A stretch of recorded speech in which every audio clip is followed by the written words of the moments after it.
Welcome to our today's episode on nearshoring. We are here together with Evodio Kaltenecker today. Tell us a little bit about yourself. Thank you for the invitation. My name is Evodio Kaltenecker, and I'm assistant professor at Tech Monterrey.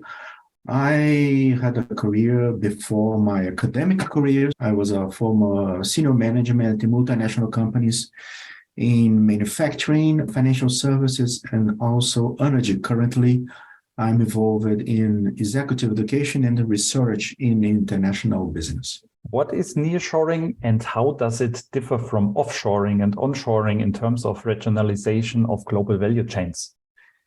Nearshoring can be the transfer of business processes to a nearby country. So in this case, both parties expect to benefit from certain dimensions of proximity, like geographic, time zones, cultural, linguistic, economic, political, and even historical linkages. Nearshoring, as a consequence, is a derivative of the business term offshoring. But in contrast, nearshoring means that the business has shifted to a low-cost organization within its region. On the other hand, offshoring involves moving business processes to an overseas country for various general cost benefits. Offshoring consists of forming a team of local talent. All the foreign operations are under a single command. The significant advantage of offshoring is the relative lower labor cost in those countries. Onshoring, also known as reshoring, involves bringing services back to the home country. So if a company has an offshore manufacturing facility in China, and because of any given reason decides to relocate activity to the same country of headquarters. So nearshoring is the idea of bringing transferred activities from a foreign country or a foreign region to a nearby country. Offshoring is the idea of sending business process to foreign locations, and onshoring is the idea of bringing those activities to your home country. Thank you, Evodio. What would you see as the benefits and perhaps also challenges of nearshoring for businesses, and how do these compare to other forms of outsourcing? Okay. Benefits. Let's start with time zones. To be in the same time zone or similar time zone is an essential consideration when selecting a nearshoring partner. If a company and its nearshore or partner works in the similar time zone, it can support real-time communication for both parties. So a team geographically spread in the same time zones, they can work simultaneously, making it extremely easy to plan meetings and collaborate on tasks with this nearshore partner.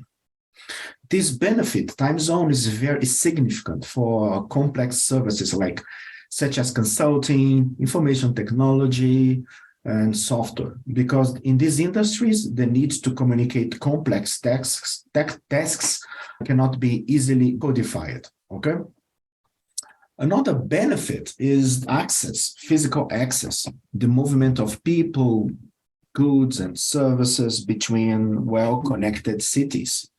Reduce travel costs. For instance, in Mexico City, Monterrey, and Guadalajara, those three cities are very well connected to the United States by freeways and multiple direct flights. So they tend to be good choices for nearshoring for US companies. And the same idea with language, similar languages and cultural similarities makes easier the different teams working together. When you're in business, that you need to communicate difficult concepts that are very difficult to be codified.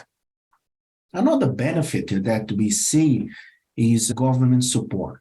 Government support facilitates the definition of sites to receive nearshored activities. There are a few challenges for companies when they consider nearshoring. in general, the countries that you want to nearshore your activities, they tend to have institutional voids. It's a different institutional environment compared to your home country. Similarly, bureaucracy, sometimes bureaucracy levels. It's, for instance, the time necessary to obtain permits. I also see another challenge is tax rates differences between home and host countries. So there are several benefits, but also a few challenges that should be dealt by those multinational firms. How has the COVID-19 pandemic impacted nearshoring trends, especially in the regionalization of global value chains? This is an interesting topic. If you remember, pre-COVID, the main driver for global value chains, the main driver was cost. Pre-COVID, global value chains were focused on reduction of costs, improvement of efficiency, improvement of speed. But COVID caused a major disruption to global value chains because China became the manufacturing site of choice. It was the world's manufacturing powerhouse, and also the pandemic started in China. Started in the world's manufacturing powerhouse, so created disruption. If you remember, in the beginning of the pandemic, we still didn't know what was happening. We started to see a shortage of several products, right? Managers realized that we put our eggs in the single nest, China, and they realized that it was like a very risky approach. So most manufacturing firms adjusted quickly to a different type of global value chains. They decided, okay, we have very efficient, low-cost value chains, but we need to change to resilient value chains. One way to improve resilience, by resilience, I mean the capacity to absorb shocks, right? One of ways to increase resilience is to spread manufacturing process all over the world. That's where nearshoring enters in the picture, right? Companies said, you know what? It's too risky to put our production in a single region. Let's spread this production and preferentially to places near our main markets. Consequently, we believe that multinational companies switched the very nature of global value chains from highly efficient, ultra low cost to more resilient. It's a fun term. So regionalization of global value chains, specifically in the manufacturing part, to put production close to the headquarters of the multinational companies. How can companies effectively manage and optimize their nearshoring strategies, including the most important factors such as location, logistics, and of course also cultural differences? Yes, multinationals should select locations that improve, potentialize the benefits that we mentioned a while ago.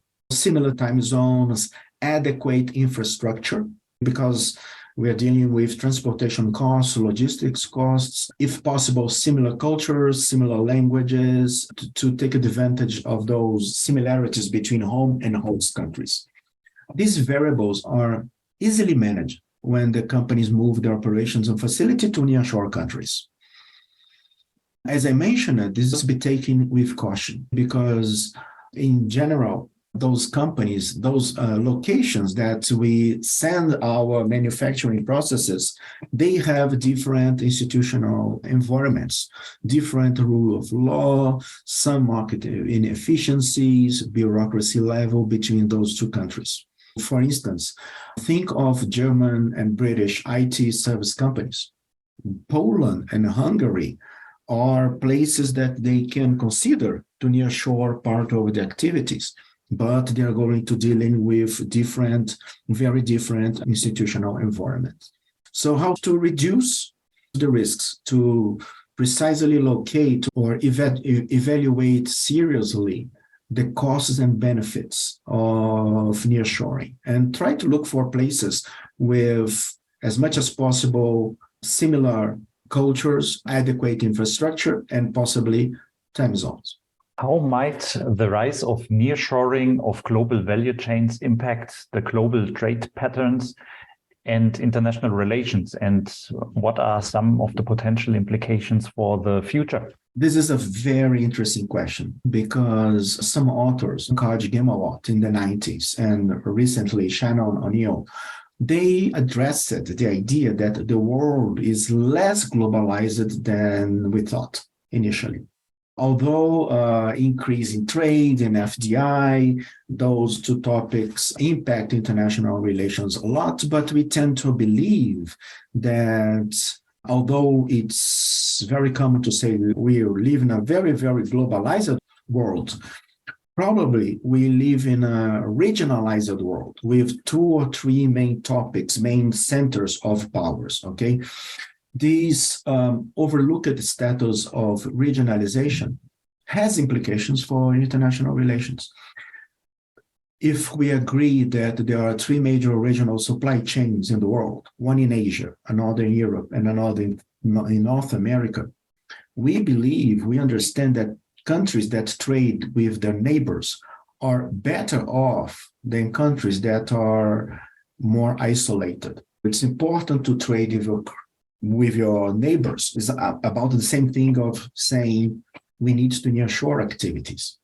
So regionalization has enhanced economic competitiveness and prosperity in Asia, in Europe. Surprisingly, the United States seems to be a little bit late in embracing nearshoring and dealing with its neighbors. Another example is Brazil. Okay, Brazilian economy is very closed, has not shown sustainable economic growth, but because it's isolated. So regional value chains, they impact international relations because they tend to make the countries more competitive than countries that are more isolated, economically speaking. The regionalization of GVCs brings another important question. Let's think about Latin America and Africa. Will these regions develop their own regional value chains, or they will be last mile part of Asian, US, or European value chains? This is a topic, it is an open question, we still wait to be seen. Another important topic regarding regional value chains is the role of China in Latin America, for instance, also in Africa. So this recent rise of China as the leading trade partner in Latin America are likely indicators that China has moved faster than Europe and the United States in the regionalization of value chains. Let me see, regarding examples, I think the very potential destinations of nearshoring activities will be Mexico, Colombia, in the Americas, Poland also may be low-hanging fruits regarding nearshoring targets. To close, how do you see the advantages of nearshoring in 3 words? Thank you. This is a tough one. Resilience is the first word that comes to my mind. I guess improved logistics complete the task. Thank you, Evodio, for being with us today. Thank you for having me, Mario Schaefer, and count on me. Take care.